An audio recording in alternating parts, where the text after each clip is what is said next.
எங்கள் அன்பின் தேவனாகிய கர்த்தரை இந்த காலை பொழுதுல உம்முடைய பாதத்தில் அமர்ந்து உம்முடைய வார்த்தைகளை தியானிக்க எங்களுக்கு நீங்கள் பாராட்டின மகா பெரிய கிருபைக்காக உமக்கு நன்றிகளை ஏறெடுக்கிறோம். இதோ இன்றையிலிருந்து நாங்கள் இருக்கிற ஆகிய ஆண்டவர் எங்களோடு கூட நீர் பேசுவீராக, எங்களோடு கூட நீர் இடைப்படுவீராக. இந்த காலகட்டத்தில் இந்த புஸ்தகத்தை நாங்கள் வாசிக்கிறோம். இந்த வேளையில் தேவனாகிய ஆண்டவர் எங்களுக்கும் எங்கள் சபைக்கும் உண்டான எல்லா ஆசீர்வாதங்களை, ஆவிக்குரிய ஆசீர்வாதங்களை இந்த எஸ்தர் புஸ்தகத்திலிருந்து நாங்கள் சுதந்தரித்து கொள்ள தேவன் எங்களுக்கு கிருபை செய்வீராக. உம்முடைய கரங்களில் எங்களை தாழ்த்தி ஒப்பு கொடுக்கிறோம். இயேசுவின் ரத்தம் ஜெயம், இயேசுவின் நாமத்தில் பிதாவே, ஆமென். கர்த்தர் தாமே உங்களை ஆசீர்வதிப்பாராக. நாம் தயவுசெய்து அமரலாம். இன்றைக்கும் நாம் எஸ்தர் புஸ்தகத்தை தியானிக்க இருக்கிறோம். நேற்றைய தினம் வரைக்கும் புதிய ஏற்பாட்டில் இருக்கிற மார்க் எழுதின சுவிசேஷத்தை நம்ம வாசித்தோம். இன்றைக்கு இந்த எஸ்தர் புஸ்தகத்தை நாம் தொடங்க இருக்கிறோம். இந்த எஸ்தர் புஸ்தகத்தை குறித்து சொல்லும் பொழுது இது எந்த கேட்டகரியில், எந்த பிரிவில் வேதாகமத்தில் வருகிறது என்றால் இது ஒரு ஹிஸ்ட்ரி புக், இது ஒரு வரலாற்று புஸ்தகமாக இருக்கிறது. நம்முடைய வேதாகமத்தில் பழைய ஏற்பாட்டில் மொத்தம் 12 வரலாற்று புஸ்தகங்கள் உள்ளன. அதாகிலும் நியாயாதிபதிகளில் தொடங்கி யோசுவா, நியாயாதிபதிகளில் தொடங்கி ரூத், 1 சாமுவேல், 2 சாமுவேல், 1 ராஜாக்கள், 2 ராஜாக்கள், 1 நாளாகமம், 2 நாளாகமம், எஸ்ரா, நெஹெமியா, எஸ்தர் என்ற 12 ஹிஸ்ட்ரி புக்ஸை, வரலாற்று புஸ்தகங்கள் வேதத்தில் இடம்பெற்று இருக்கின்றன. அதில் இந்த புஸ்தகத்தை குறித்து நம்ம சொல்ல வேண்டுமானால் ஒரு பெண்ணினுடைய பெயரில் உள்ள ஒரு புஸ்தகமாக இது இருக்கிறது, ரூத். அதற்கு பிற்பாடு நம்முடைய இந்த எஸ்தர் புஸ்தகம்.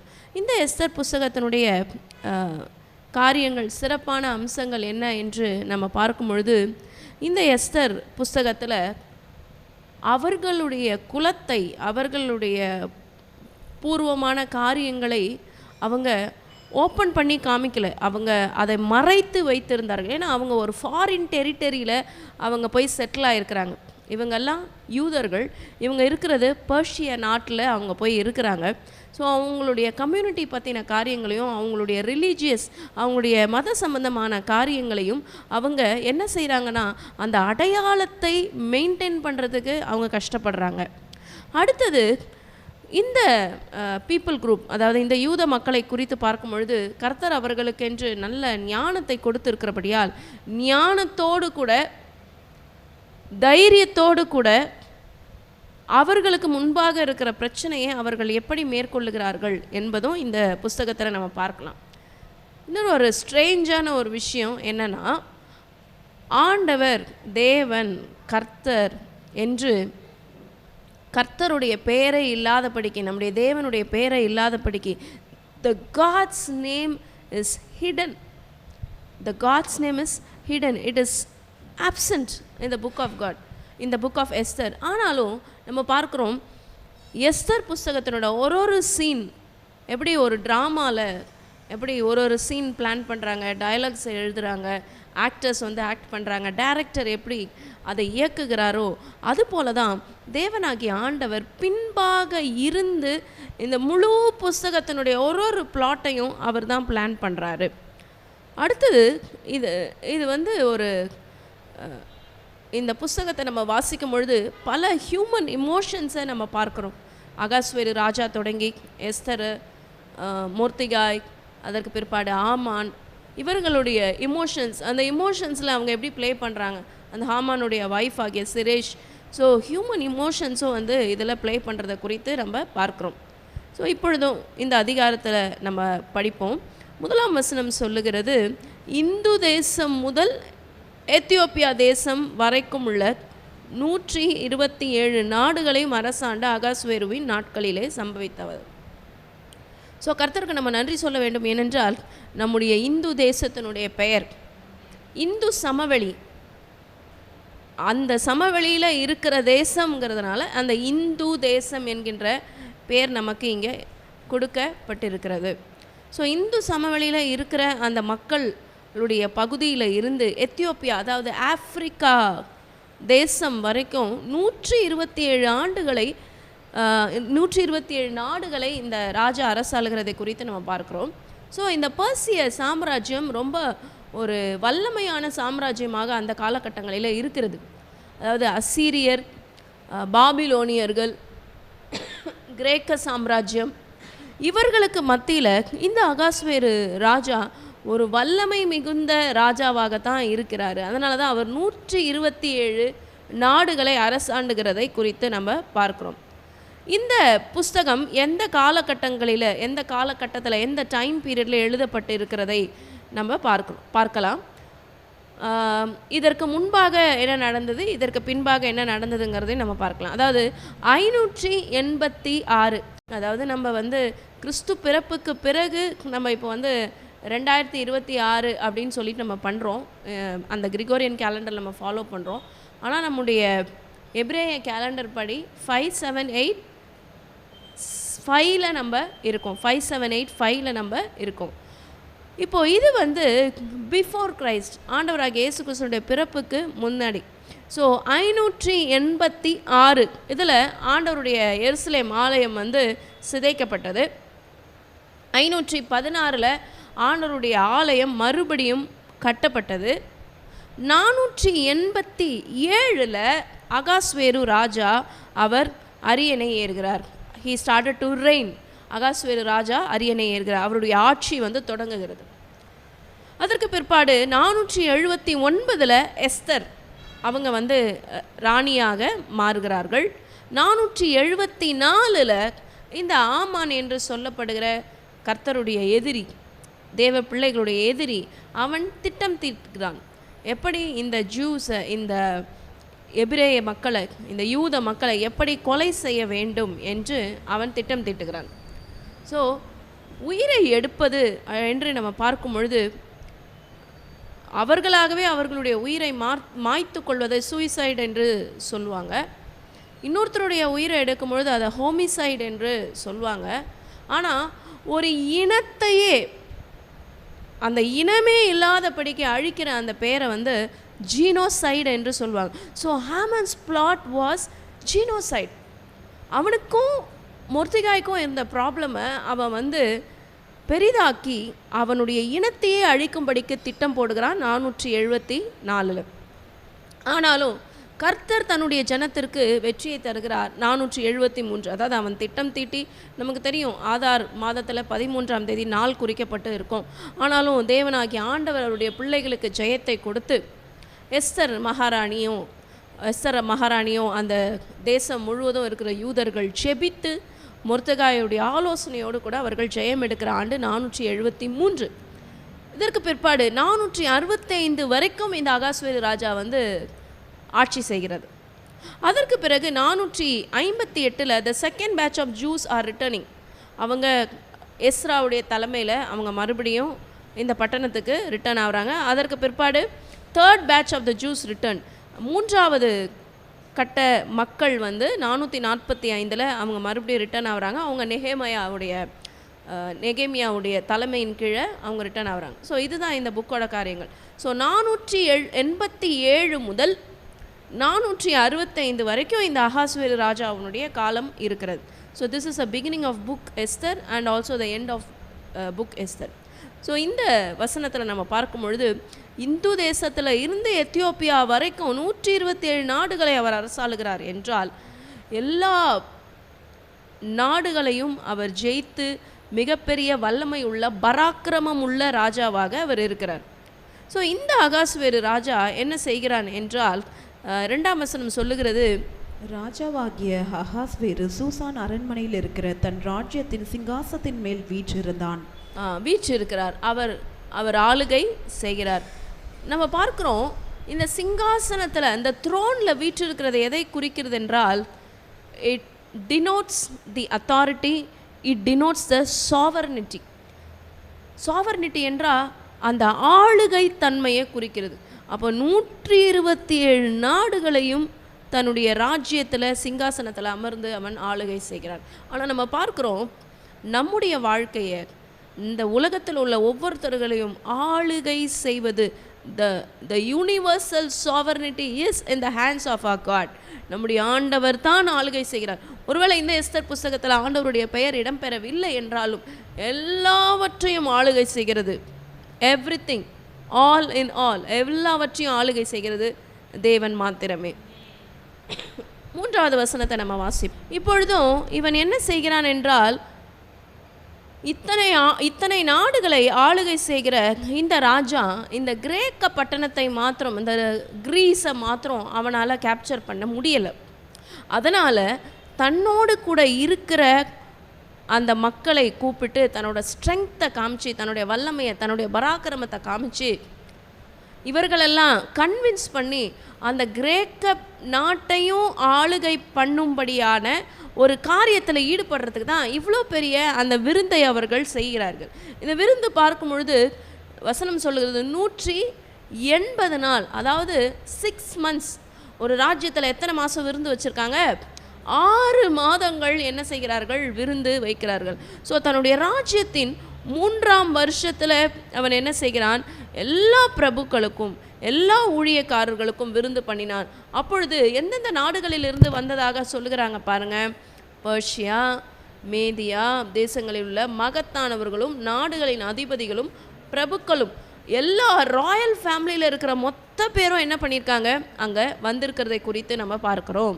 ஏன் இவ்வளோ பெரிய ஒரு ஈவெண்ட், இவ்வளோ பெரிய ஒரு விருந்து, இவ்வளோ பெரிய ஒரு பேங்க்வெட்டை அவன் அரேஞ்ச் பண்ணியிருக்கான் என்று பார்க்கும் பொழுது அவனுடைய ராஜ்யத்தின் மகிமையை தன்னை பிரஸ்தாபப்படுத்தும்படிக்கு, தன்னுடைய ராஜ்யத்தை பிரஸ்தாபப்படுத்தும்படிக்கு, தன்னுடைய ஐஸ்வர்யத்தை காண்பிக்கும்படிக்கு எல்லாரையும் கூப்பிட்டு அவன் காண்பிக்கிறான். So he needs everyone's help. எல்லா நாடுகளுடைய ராஜாக்களுடைய உதவியும் அவனுக்கு தேவை. அப்பொழுதுதான் இன்னும் மேற்கொண்டு பல நாடுகளை இன்னும் எந்தெந்த கண்ட்ரோலில் இல்லையோ அந்த நாடுகளை கண்ட்ரோலில் எடுக்கும்படிக்கு, இந்த ராஜாக்களை கன்வின்ஸ் பண்ணும்படிக்கு. இப்போது நமக்கு ஒருத்தருடைய ரிலேஷன்ஷிப் வேணும்னா நம்ம என்ன செய்வோம்? அவர்களுக்கு தேவையான காரியங்களை எல்லாவற்றையும் செய்வோம். ஸோ இவனும் அவங்களோடு கூட ஒரு நல்ல ஒரு ஒப்பந்தம் அல்லது அவங்களோடு கூட நல்ல ஒரு ரிலேஷன்ஷிப் இருந்தால் தான் தொடர்ந்து இவனுடைய இந்த அரசாங்கம், இந்த ராஜ்யம் வலிமை பெறும் என்பதற்காக தான் இவன் இவ்வளோ பெரிய மகத்துவமான காரியங்களை செய்கிறான். ரொம்ப கிராண்டான ஒரு பேங்க்வெட்டு, அதுவும் 180 நாள். ஒரு நாள் அல்லது ஒரு நாள் விருந்து தான் நம்மளால் சஸ்டெயின் பண்ண முடியும். ஒரு வாரம் விருந்து கூட நம்மளால் என்ன பண்ண முடியாது. ஏன்னா we have some works, நம்மளோட வேலைகள் இருக்கிறது. நம்ம ரிலாக்ஸ்டாக அந்த மாதிரி ஒரு வாரம் கூட இருக்க முடியாது. ஆனால் இந்த தேசத்தில் நம்ம பார்க்கணும், 180 நாள் 6 months அவங்க என்ன பண்ணுறாங்க? பேங்க்வெட்டில் என்ஜாய் பண்ணுறாங்க.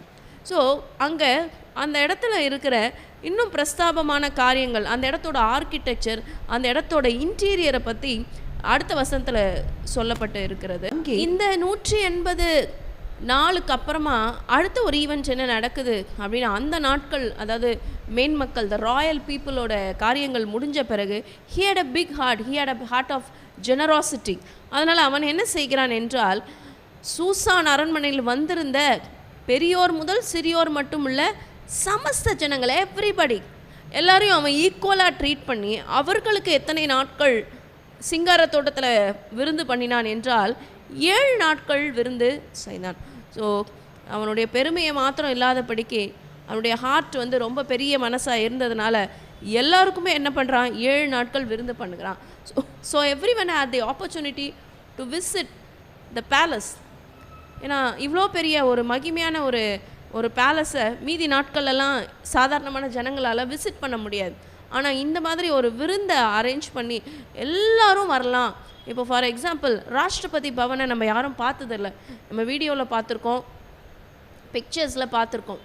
ஆனால் அப்படி ஒரு ஆப்பர்ச்சுனிட்டி நம்மளுக்கு கொடுத்தாங்கன்னா நம்ம எல்லாம் உடனே போவோம் இல்லையா? ஸோ ராஷ்டிரபதி பவனில் அந்த மாதிரி விசிட்டர்ஸ்லாம் அலவுடு இல்லை.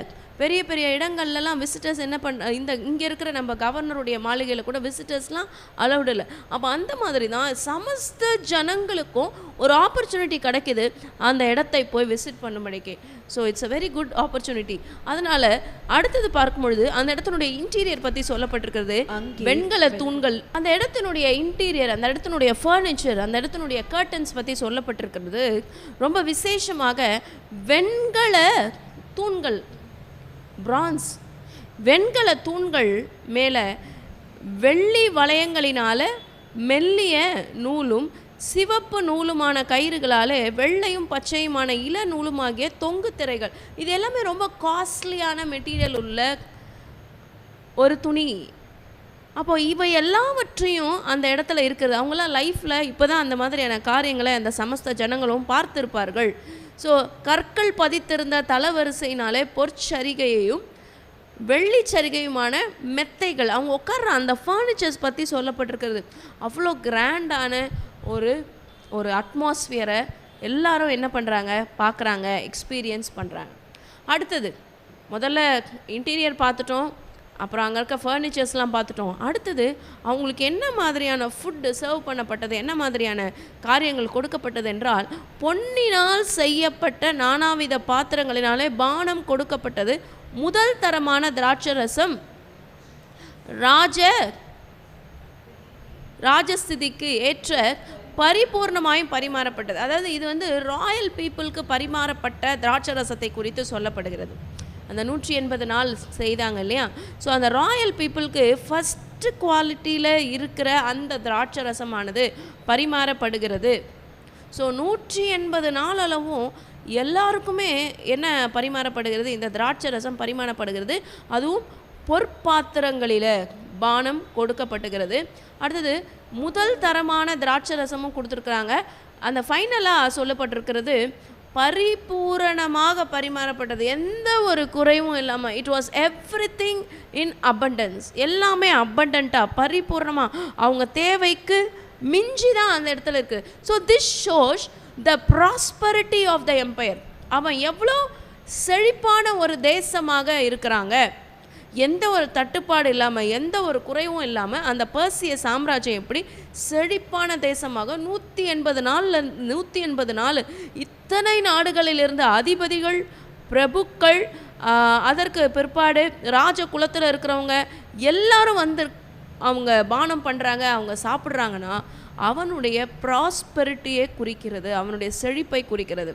அடுத்தது அவங்களுக்கு ஒரு கம்பல்ஷன் இல்லாமல் நீங்கள் கண்டிப்பாக குடிக்கணும், இல்லை நீங்கள் கண்டிப்பாக சாப்பிடணும், ஒரு கம்பல்ஷன் இல்லாதபடிக்கு they have the free will, அவருடைய மனதின்படி எல்லாம் செய்யலாம் என்று ராஜா தன் அரண்மனையின் பெரிய மனுஷருக்கெல்லாம் கட்டளை படினாலே முறைப்படி மானம் பண்ணினார்கள், ஒருவனும் பலவந்தம் பண்ணவில்லை. ஸோ இது உண்மையிலே ஒரு பெரிய லாவிஷ் என்றால் ரொம்ப அதிகமாக செலவு பண்ணுற ஒரு காரியம், ரொம்ப அதிகமாக செலவு பண்ணப்பட்ட ஒரு பெரிய பேங்க்வெட், அவனுடைய மகிமை பிரஸ்தாபத்தை காண்பிக்கும்படிக்கு, அவனுடைய செழிப்பை எல்லாம் காண்பிக்கும்படிக்கு செய்யப்பட்ட ஒரு பேங்க்வெட், ஒரு விருந்தாக இருக்கிறது. ஸோ இந்த இடத்துல தான் ஒரு சின்ன ஒரு ட்விஸ்ட் வருது. என்னன்னா, ஒரு கேரக்டர் வராங்க, அதுதான் குயின் வஸ்தி. இவங்க யாராக இருக்கக்கூடனா, தரியூர் ராஜாவினுடைய ஒரு நெருங்கின முறையில் இருக்கிறவர்களுடைய மகளாக்கும் அப்படின்னு சொல்லிட்டு இருக்கலாம், அவங்க சகோதரனுடைய மகளாக இருக்கலாம் என்று சொல்லுகிறார்கள். ஸோ ஏற்கனவே ராஜ குலத்தில் பிறந்த ஒரு பெண் என்று இருக்கும் பொழுது அவங்களோட ஆட்டிடியூடு எப்படி இருக்கும் என்றால், ரொம்ப அரகண்ட்டாக, ரொம்ப ஐரனியாக, அவர்களுடைய ஆட்டிடியூடு ரொம்ப மேட்டிமையாக இருந்திருக்குது. ஸோ எப்படி அகாஸ்வேரு ராஜா விருந்து செய்கிறாரோ அதே போல தான் இந்த வஸ்தியும் விருந்து செய்கிறத நம்மால் பார்க்க முடிகிறது. ஸோ ராஜஸ்திரீ ஆகிய வஸ்தியும் ராஜாவாகிய அகாஸ்வேரு ராஜாவின் அரண்மனையில் ஸ்திரீகளுக்கென்று ஒரு விருந்து பண்ணுகிறதை குறித்து நம்ம பார்க்குறோம். ஸோ அங்கே என்ன இருந்ததோ கண்டிப்பாக இங்கேயும் அது எல்லாமே இருந்திருக்கும். இவங்களுக்கென்று ஒரு ப்ரைவேட்டான ஒரு பேங்க்வெட்டை அரேஞ்ச் பண்ணுறாங்க, ப்ரைவேட்டான ஒரு விருந்தை இவங்க அரேஞ்ச் பண்ணுறாங்க. ஸோ 7ஆம் நாளில் என்ன நடக்கிறது என்றால், ராஜா தன்னுடைய எல்லா மகத்துவமான காரியங்களை, மேன்மையான காரியங்கள் எல்லாத்தையும் எக்ஸிபிட் பண்ணிட்டார், எல்லாத்தையும் காமிச்சிட்டார். தன்னுடைய பேலஸில் இருக்கிற இன்டீரியர், தன்னுடைய பேலஸில் இருக்கிற ஃபர்னிச்சர், தன்னுடைய பேலஸில் இருக்கிற சாப்பாடு எல்லாத்தையும் காமிச்சிட்டார். இப்போது அடுத்தது ஒரு மேன்மையான ஒரு காரியம் என்ன என்று பார்க்கும் பொழுது, ஸ்திரீ ராணி, பெர்சிய நாட்டினுடைய ராணி. ஸோ 127 நாடுகளை அரசாண்ட இந்த அகாஸ்வேரு ராஜாவினுடைய மனைவி. அப்போ அவங்களுக்கு எவ்வளோ இன்ஃப்ளூயன்ஸ் இருக்கும் பாருங்கள். ஏற்கனவே அவங்க ஒரு ராஜஸ்திரீ, அதற்கு பிற்பாடு இந்த 127 நாடுகளையும் அவங்க ஆளுகை செய்கிறவருடைய மனைவியாக்கும் என்று பார்க்கும் பொழுது அவங்களுக்கு ரொம்ப பெரிய இன்ஃப்ளூயன்ஸ் இருந்திருக்கும். அதனால் இவர் இந்த களிப்பில், இந்த திராட்சரசத்தினுடைய களிப்பில் மகா ரூபவதின்னு வேற சொல்லியிருக்காங்க. ஸோ இந்த பெண்ணை அழைத்து வரும்படிக்கு, சௌந்தரியத்தை ஜனங்களும் பிரபுக்களுக்கும் காண்பிக்கும்படிக்கு அவர் வெல்கம் பண்ணுறார். ஆனால் ராஜாவின் சமூகத்தில் இருந்து 7 பேர் போகிறாங்க, 7 பிரதானிகள், 7 அசிஸ்டன்ட்ஸ் வந்து போகிறாங்க. ஆனால் என்ன நடக்குதுன்னா, பிரதானிகள் மூலமாக ராஜாவுக்கு என்ன காரியத்தை வஸ்தி சொல்லி அனுப்புகிறாள் என்றால், நான் வரமாட்டேன் என்றால், அப்பொழுது ராஜா கடும் கோபம் அடைந்து தனக்குள்ளே மூர்க்க வெறி கொண்டான். ஸோ இந்த இடத்துல பாருங்கள், ஹியூமன் இமோஷன்ஸ் ப்ளே பண்ண ஆரம்பிக்குது. ஸோ அவங்க வந்து அந்த திராட்சரசம் குடிக்கும் போது அவங்க களிப்பாக இருந்தாங்க அப்படின்னு பார்க்குறோம். இந்த இடத்துல அவன் மூர்க்க வெறி கொண்டான் என்று பார்க்குறோம். ஸோ இந்த நமக்கு 8 விதமான இமோஷன்ஸ் வந்து இருக்கிறது. ஸோ அந்த 8 விதமான இமோஷன்ஸில் முதல்ல வந்து ஜாய் அப்படிங்கிறத பார்க்குறோம். இந்த இடத்துல ஆங்கர், மூர்க்க வெறி வருகிறத நம்மளால் பார்க்க முடிகிறது. ஸோ மெயினாக 5 டைப்ஸ் ஆஃப் எமோஷன்ஸ் இருக்குது. Joy, sadness, fear, anger, disgust என்று 5 விதமான எமோஷன்ஸ் இருக்குது. இதை எக்ஸ்ட்ரா பண்ணோன்னா 8 எமோஷன்ஸ் நமக்கு இருக்குது. ஸோ இதில் 2 எமோஷன்ஸ் இந்த இடத்துல, இந்த அதிகாரத்தில் வெளிப்படுகிறத நம்மளால் பார்க்க முடியுது. ஸோ தனக்குள்ள மூர்க்க வெறி கொண்டான். ஸோ எவ்ரி ஆக்ஷன், ஒரு செயல் என்ன நடக்கும்னா ஒரு ரியாக்ஷனை உண்டு பண்ணும். நியூட்டன்ஸோட 3rd law சொல்லுகிறது. ஒருத்தருடைய ஆக்ஷன் என்ன பண்ணுது, இன்னொருத்தருடைய ரியாக்ஷனை கொண்டு வருது. இவங்க அப்படி என்ன ஆக்ஷன் பண்ணாங்கன்னா, நான் வரமாட்டேன்னு சொல்லிட்டு ரிஜெக்ட் பண்ணுறாங்க. இவங்க யார்? 127 நாடுகளுடைய மகாராணி. அவர் யார்? 127 நாடுகளுடைய ராஜா. ஸோ இவ்வளோ பெரிய ராஜா சொல்லி அனுப்பின பிற்பாடும் இவங்க வரமாட்டேன் என்று சொல்லும் பொழுது அது ராஜாவுக்கு ஒரு பெரிய ரிஜெக்ஷன், ராஜாவுக்கு ஒரு பெரிய நெக்லெக்ஷன். ரிஜெக்ஷன்னா அவரை ஓரம் தள்ளிட்டாங்க, அவரை ஓரம் கட்டிட்டாங்க, ஒரு பெரிய அவமதிப்பு உண்டாகிறது.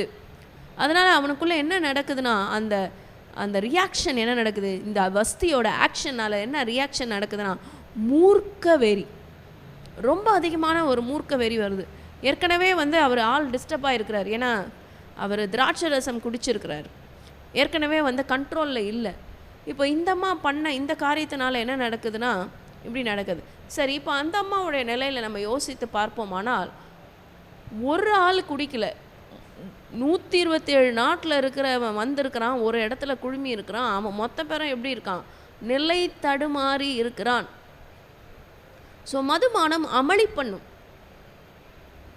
மதுபானம் என்ன பண்ணும்? அமளி பண்ணும். அவருடைய கண்கள் குருடாக்கப்படும். ஸோ இந்த சூழ்நிலையில் இந்த ராஜா அவனுடைய ஆசைக்காக தன்னுடைய மனைவியை வரவழைக்கிறான். அவனுடைய பிரஸ்தாபத்தை, அவனுடைய பெருமையை நிலைநாட்டும்படிக்கு வர வைக்கிறான். ஆனால் ஒரு பெண்ணினுடைய ஸ்தானத்தில் பார்க்கும் பொழுது இது கொஞ்சம் ஒரு டஃப்பான ஒரு காரியமாக தான் இருக்கிறது. ஆனாலும் இந்த அம்மா என்ன பண்ணுறாங்கன்னா, வரமாட்டேன்னு சொல்லிட்டு ரொம்ப ஸ்ட்ராங்காக சொல்லிட்டு அடுத்த வசனத்தை நம்ம வாசிக்கும்பொழுது, ஸோ அங்கே பார்க்குறோம் 7 பிரதானிகள் போய் அந்த அம்மாவை இன்வைட் பண்ணுறாங்க. இப்போ ராஜாவுடைய சமூகத்தில் 7 பிரபுக்கள் வீற்றிருக்கிறதை குறித்து நம்ம பார்க்கணும். ஸோ இவங்க என்ன சொல்கிறாங்கன்னா, ராஜ பிரமாணத்தையும் ராஜ நீதியையும் அறிந்தவர்களிடத்தில் பேசுவது தனக்கு வழக்கமானபடியினால காலாகால வர்த்தமானங்களை அறிந்த பண்டிதர்களை நோக்கி, வசனம் வாசிங்க, ராஜாவாகிய அகாஸ்வே. இப்போ என்ன நடக்குதுன்னா, ராஜா அவருக்கு கவுன்சிலிங் கொடுக்குறவர்களை நோக்கி பார்க்குறார். இப்போ ராஜாவுக்கு ஒரு டவுட்னா, ராஜாவுக்கு அடுத்தது நான் என்னுடைய நாட்டில் நான் செய்யணும், இப்படி ஒரு காரியம் நடந்திருக்கே, இப்படி ஒரு ப்ராப்ளம் இருக்கே, இப்படி ஒரு அவமானம் இருக்கே, இப்படி ஒரு பிரச்சனை இருக்கே, அடுத்தது நான் எப்படி ரியாக்ட் பண்ணணுன்றது அவருக்கென்று சொல்லி கவுன்சிலிங் பண்ணுறதுக்கு ஒரு டீம் இருக்குது. அவங்க யாருன்னா, நியாயப்பிரமாணத்தையும் ராஜ நீதியையும் அறிந்தவர்களாக இருக்கிறாங்க. எது? நியாயப்பிரமாணம், த புக் ஆஃப் லா, ராஜ நீதியையும் அறிந்தவர்களாக இருக்கிறாங்க. அவங்களிடத்துல தன்னுடைய ஆலோசனையை அவர் கேட்கும் பொழுது இந்த வசனத்தில் ஒரு வேர்ட் சொல்லப்பட்டிருக்கிறது, அநியாயம் செய்தால். So it was a great insult not only to the king Ahasuerus but to the entire empire. அங்கே அந்த சாம்ராஜ்யம் முழுமைக்கும் இவங்க என்ன பண்ணிட்டாங்க, இவங்களோட ரிஜெக்ஷன் வந்து ஒரு பெரிய அவமானத்தை தேடி தந்தது.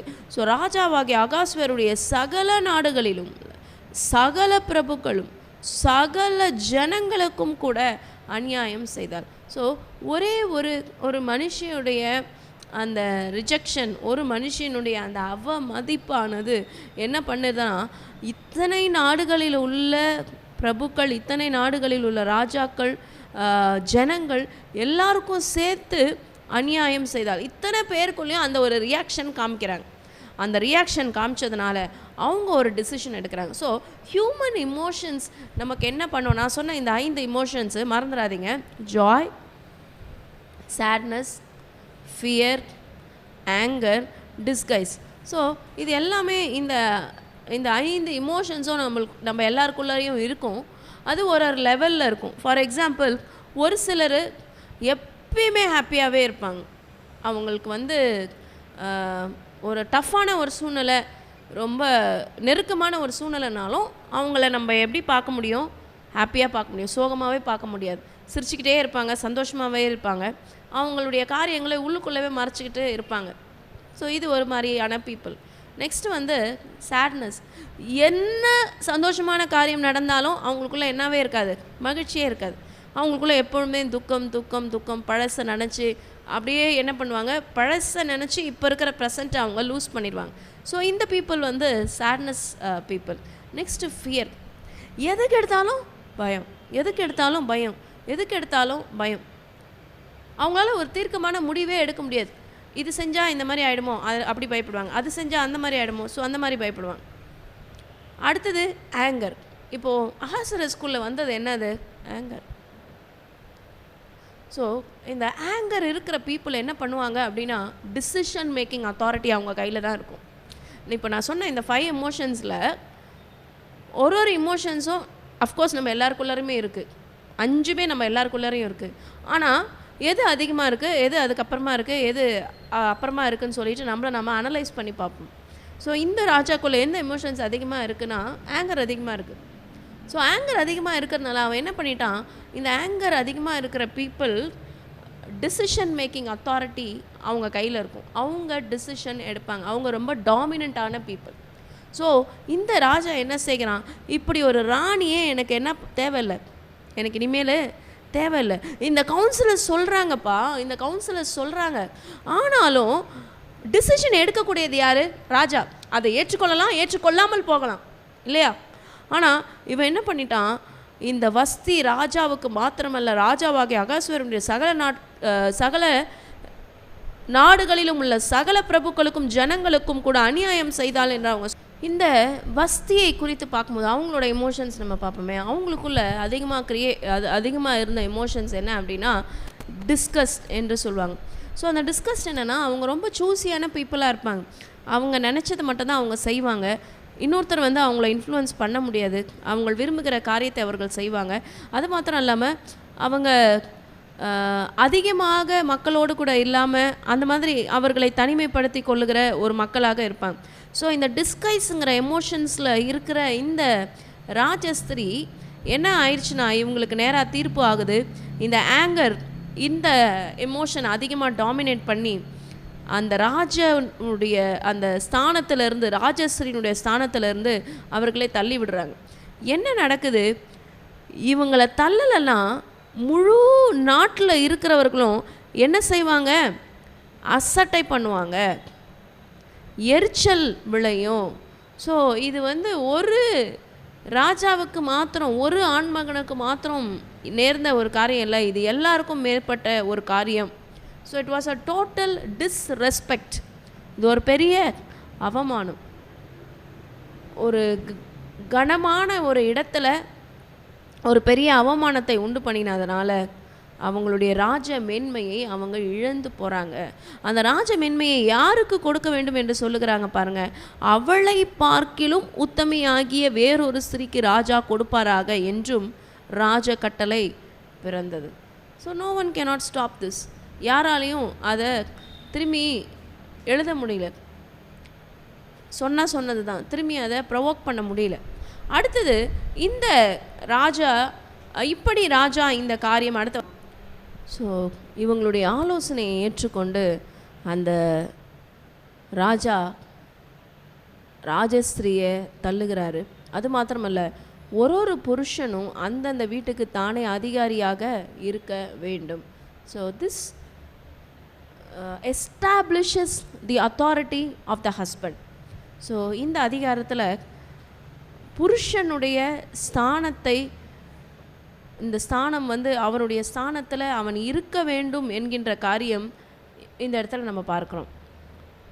ஸோ இந்த வார்த்தை ராஜாவுக்கு எப்படி இருக்கிறதுனா நலமாக இருக்குது. ஆமாம், இது கரெக்டு. இல்லைனா நம்மளுடைய ஃபேமிலி நம்மளோட கண்ட்ரோலில் இருக்காது, வேறு யாருனாலும் கண்ட்ரோலு எடுப்பாங்க. ஏன்னா ஆண்டவர் ஏதேன் தோட்டத்தில் முதலாவது படைத்தது மனிதனை படைத்தார். மனிதனுடைய விலா எலும்பிலிருந்து மனுஷி உண்டானாள்.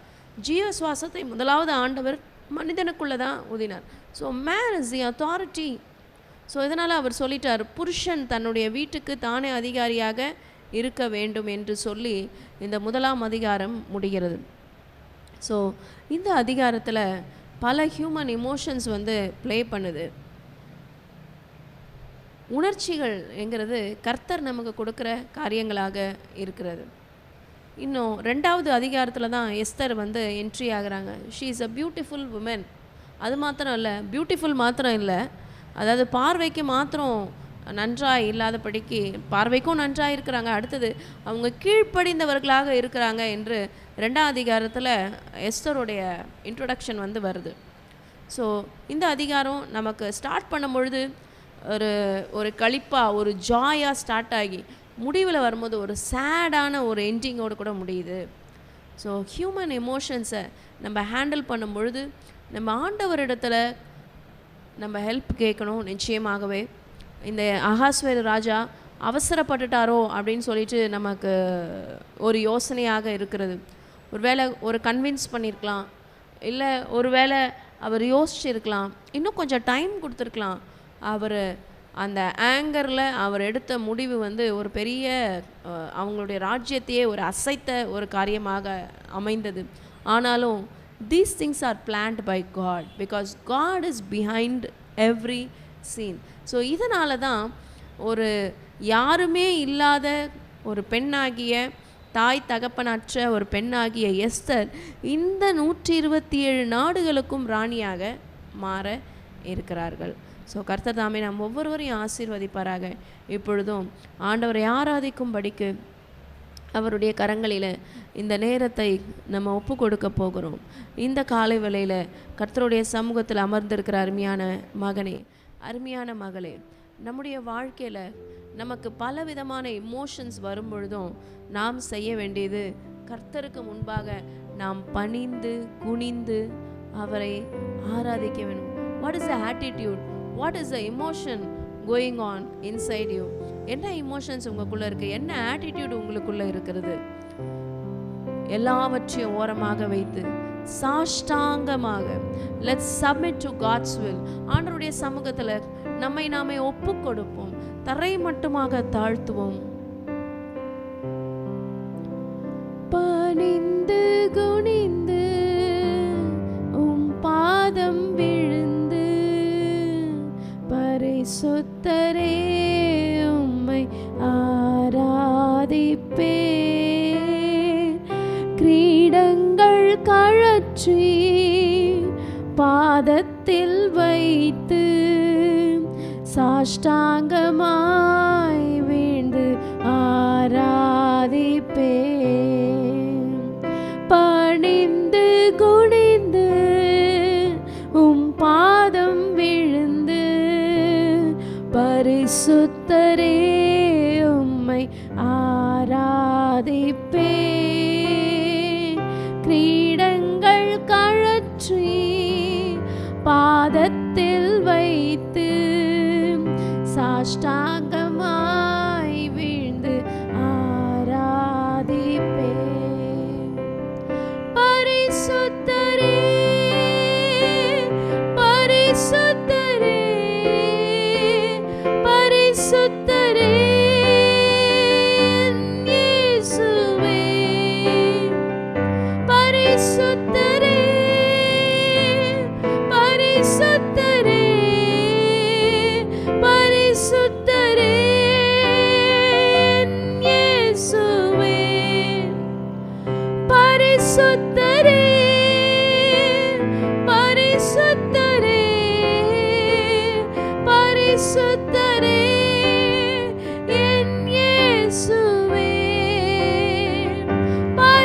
பரிசுத்தரே பரிசுத்தரே பரிசுத்தரே என் இயேசுவே. அப்பா பிதாவே, இதோ இந்த வேலையில் கூட தகப்பனே அப்பா, இன்றைக்கு இங்கே கூட பேசின வார்த்தைகளுக்காக உமக்கு நாங்கள் நன்றி செலுத்துகிறோம் அப்பா. இப்பொழுதும் அடியலை மறைத்து நீர் வெளிப்படும். இயேசுவின் ரத்தம் செய்யும் இயேசுவின் நாமத்தில் பிதாவே, ஆமென். எஸ்தர் 1ஆம் அதிகாரம் 12ஆம் வசனம். ஆனாலும் பிரதானிகள் மூலமாய் ராஜா சொல்லி அனுப்பின கட்டளைக்கு ராஜஸ்திரீயாகிய வஸ்தி வரமாட்டேன் என்றால் அப்பொழுது ராஜா கடும் கோபமடைந்து தனக்குள்ளே மூர்க்க வெறி கொண்டான் என்று இந்த வசனத்தில் பார்க்கிறோம். ராஜஸ்திரீயாகிய வஸ்தி ராஜா அழைக்கிறார் என்று சொல்லியும் அவளுக்கு இருந்த பெருமையின் நிமித்தம் அவள் போகவில்லை, வரமாட்டேன் என்று சொல்லி அனுப்பினாள் என்று. எனக்கு எல்லாம் தெரியும் என்று அவங்களுக்குள்ள இருந்த அந்த பெருமையினால அவங்க அந்த ராஜா வஸ்திரத்தை இழந்து போனதை இந்த இடத்துல நம்ம பார்க்கிறோம். இன்றைக்கும் நம்மிடத்தில் இருக்கிற மேட்டுமையான காரியத்தை எடுத்து போட வேண்டும் என்று நம்மிடத்தில் ஆண்டவர் பேசி கொண்டு இருக்கிறார். இன்றைக்கும் நம்மை இயேசு ராஜாதி ராஜா அழைத்து கொண்டு இருக்கிறார். நாம் என்ன சொல்லி கொண்டு இருக்கிறோம்? பெருமையில் போய் கொண்டு இருக்கிறோமா, இல்லை பல காரணங்களை சொல்லி கொண்டு இருக்கிறோமா? இன்று ராஜஸ்திரீயாகிய வஸ்தி இழந்து போனது போல நாமும் ஆண்டவரோட ரட்சிப்பை இழந்து போகாதபடிக்கு இன்றைக்கு நாம் ஒவ்வொருவரோட ஆண்டவரோட பாதத்தை பிடித்து கொள்ளலாம். இந்த நாளில் நம்ம ஆண்டவரை பணிந்து கொண்டு அவர் பாதத்தை நம்ம பிடித்து கொண்டு அவருக்காக நாம் எழும்ப நம்ம அர்ப்பணித்து ஒப்பு கொடுக்கலாமா? ஓரி பலதியா ஷதர பலதியா தனர பாக்கர பலபதர பலதியா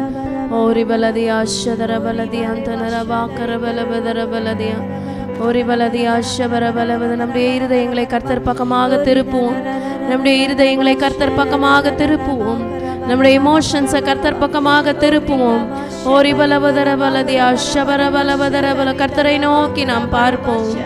ஓரி கரபலபதர பலதியா தனர பாஷதர பலபா.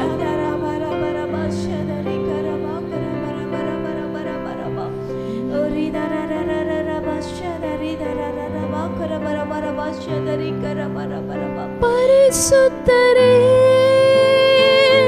பரிசுத்தரே பரிசுத்தரே இயேசுவே. பரிசுத்தரே பரிசுத்தரே பரிசுத்தரே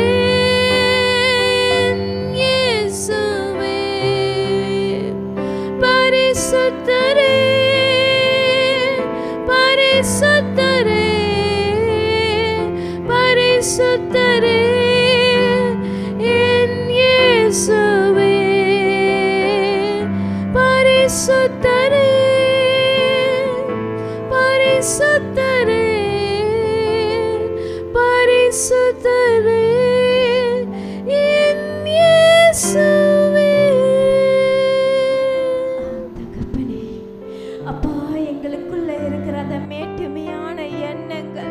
பெருமையான காரியங்கள் அப்பா ஏதாச்சும் இந்த வேலையில இருந்தா அப்பா இந்த வேலையில எல்லாவற்றையும் எடுத்து போடுங்க அப்பா. உங்க கரத்துல எங்களை தாழ்த்தி ஒப்பு கொடுக்கிறோம் அப்பா. பரிசுத்த ஆவியானவரை நீங்க எங்களை ஆளுகை செய்யுங்கப்பா. இப்பொழுது எங்களுக்குள்ள இருக்கிற அந்த மேட்டுமையான எண்ணங்களை அப்பா எல்லாவற்றையும் நீங்க எடுத்து போடும்படியாக உங்க கரத்துல எல்லாவற்றையும் ஒப்பு கொடுக்கிறோம் அப்பா. எங்களுக்குள்ள அப்பா தாழ்வு மனப்பான்மை தாங்கப்பா. கீழ்ப்படிந்து அப்பா நடக்கக்கூடிய அந்த கிருபை எங்களுக்கு தாங்கப்பா. அப்பா எங்க பெரியவர்களுக்கு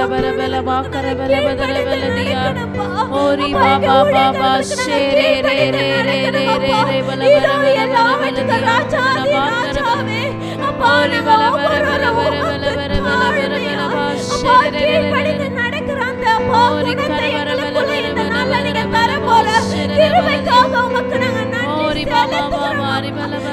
செலுத்துகிறோம். உங்க கரத்துல எங்களை தாழ்த்துகிறோம், மாத்திரம் உயர்த்துகிறோம். இயேசுவின் ரத்தம் ஜெயம், இயேசுவின் நாமத்தில் ஆமென். பரிசுத்தரே, பரிசுத்தரே, என் இயேசுவே. பரிசுத்தரே, பரிசுத்தரே, பரிசுத்தரே, என் இயேசுவே. இந்த 2026 தொடக்கத்தில் நாம் நின்று கொண்டிருக்கிறோம். இன்றைக்கு ஜனவரி 15ஆம் தேதி. இந்த ஆண்டில் கர்த்தர் நம்முடைய 611 சபைகளுக்கென்று ஒரு தீம், ஒரு கருப்பொருளை கொடுத்திருக்கிறார். என்னவென்றால் டீப் அண்ட் வைட். ஆண்டவருடைய பிரசன்ஸ், ஆண்டவருடைய பிரசன்னம் ரொம்ப டீப்பா இருக்கு, ரொம்ப வைடா இருக்கு, ரொம்ப பரவி இருக்குது, ரொம்ப பெருசா இருக்கு, ரொம்ப ஆழமா இருக்குது. இந்த ஆண்டுல கர்த்தர் நம்மை கொண்டு, நம்முடைய சபையை கொண்டு பல அதிசயங்களை, பல அற்புதங்களை, பல பெரிய காரியங்களை செய்ய இருக்கிறார். இதை இந்த ஆண்டுல தீர்க்க தரிசனமாக கர்த்தர் நமக்கு கொடுத்திருக்கிறார். நான் அதை சொல்ல போகிறேன். சபையார் ஆமென் என்று சொல்லி ஆர்ப்பரிக்க போகிறோம். பெரிய அளவுல தேவனாகிய ஆண்டவர் இந்த ஆண்டில சுவிசேஷ பணியை செய்ய போகிறார். சுவிசேஷம் பிரசங்கிக்கப்பட போகிறது. 28 மாநிலங்களிலும் சுவிசேஷம் பிரசங்கிக்கப்பட போகிறது. 8 யூனியன் பிரதேசங்களிலும் சுவிசேஷம் பிரசங்கிக்கப்பட போகிறது. 38 தமிழ்நாட்டினுடைய மாவட்டத்துல சுவிசேஷம் பரவ போகிறது. Yes, the God's kingdom is going to harvest greatly. இந்த வருடத்துல ஆண்டவர் பெரிய ஹார்வெஸ்ட் நம்முடைய சபைக்கு கொடுக்க போகிறார். பல கிளை சபைகளை தேவன் நமக்கு கொடுக்க போகிறார். நமக்கு மாத்திரமல்ல, நம்முடைய தேசத்துல இருக்கிற ஒவ்வொரு சபைகளுக்கும் ஆண்டவர் பெரிய அறுவடையை கட்டளையிட போகிறார். Unfailing prayers, எல்லா ஜெபங்களையும் தேவனாகிய ஆண்டவர் கேட்க போகிறார். நம்முடைய சபைக்கு என்று கொடுத்த தரிசன வசனத்தின் பிரகாரமாக என்னை கேளும், அப்பொழுது ஜாதிகளை உனக்கு சுதந்திராகவும் பூமியின் எல்லைகளை உனக்கு சொந்தமாக கொடுப்பேன் என்று சொன்ன தேவன் பல ஜாதி ஜனங்களை கொடுக்க போகிறார். ஆமென் சொல்லுங்க, ஆர்ப்பரிங்க. பல இடங்களே தேவனாகிய ஆண்டவர் நமக்கு சொந்தமாக கொடுக்க போகிறார். நாம் சுதந்தரிக்க போகிறோம். அதே போல miracles and impossible blessings are going to be received this year. Miracles, let's believe in it. Let's believe in it. Faith, in faith, in faith. என்னுடைய விசுவாசத்தை அதிகரிக்க தேவனாகிய ஆண்டவர் உதவி செய்யுங்கப்பா. நாங்க விசுவாசிக்கிறோம். Let's put our faith and action together. Let's put our faith and action together for the miracles. நம்ம சத்தத்தை உயர்த்தி அந்நிய பாஷையில துதிப்போம். ஓரி பலவதர பலவ ஷதர பலவதர பலவ ஓரி கரபல பதர பலதியா ஷதர பலவதர பலதியா தனர வாக்கர பலவ. இயேசுவின் நாமத்தினால, ஜீவிக்கிற இயேசுவின் நாமத்தினால, வல்லமையுள்ள இயேசுவின் நாமத்தினால இந்த எஸ்தர் புத்தகத்துல கர்த்தர் எப்படி ஒவ்வொரு காரியத்தையும் திட்டம் பண்ணுகிறாரோ, கர்த்தர் பின்பாக இருந்து எல்லாவற்றையும் செய்கிறாரோ, எங்கள் சபையின் வாழ்க்கையில அற்புதமான பெரிய அதிசயமான காரியங்களை நீர் செய்வீர் என்று நாங்கள் விசுவாசிக்கிறோம். இந்த 2026 நாங்கள் பின்பாக பார்க்கும் பொழுது பல அதிசயங்கள், பல அற்புதங்கள் நீங்க செய்வீங்க நாங்கள் நம்புகிறோம் அப்பா. We believe in the matchless name of our God. We believe in the precious name of the God. We believe in the mighty name of our God. நீ விசுவாசித்தால் தேவனுடைய மகிமையை காண்பாய். கர்த்தர் நீர் அப்படி செய்ய போற கிருபைக்காக உமக்கு நன்றி செலுத்துகிறோம். இயேசுவின் ரத்தம் ஜெயம், இயேசுவின் நாமத்தில் பிதாவே. ஆமென், ஆமென், ஆமென். கர்த்தர் தாமே உங்கள் ஒவ்வொருவரையும் ஆசீர்வதிப்பாராக. Shalom and have a blessed day. கடைசி ஆசீர்வாதத்துக்கு நேராக கைகளை விரித்துக் கொள்ளும். ஈவரக்கா அடோனாய் வயீஷ்மரக்கா யா ஏ அடோனாய் பனவ் அல்லக்கா விஹுனக்கா ஈஷா அடோனாய் பனவ் அல்லக்கா வயசம் லக்கா ஷாலோம் வயசம் லக்கா ஷாலோம். கர்த்தர் உன்னை ஆசீர்வதித்து காக்க கடவர். கர்த்தர் தன் முகத்தின் மேல் பிரகாசிக்க பண்ணி உன்மேல் கிருபையா இருக்க கடவர். கர்த்தர் தன் முகத்தின் மேல் பிரசன்னமாக்கி உனக்கு சமாதானம் கட்டளையிட கடவர். ஹல்லேலூயா, ஹல்லேலூயா, ஹல்லேலூயா.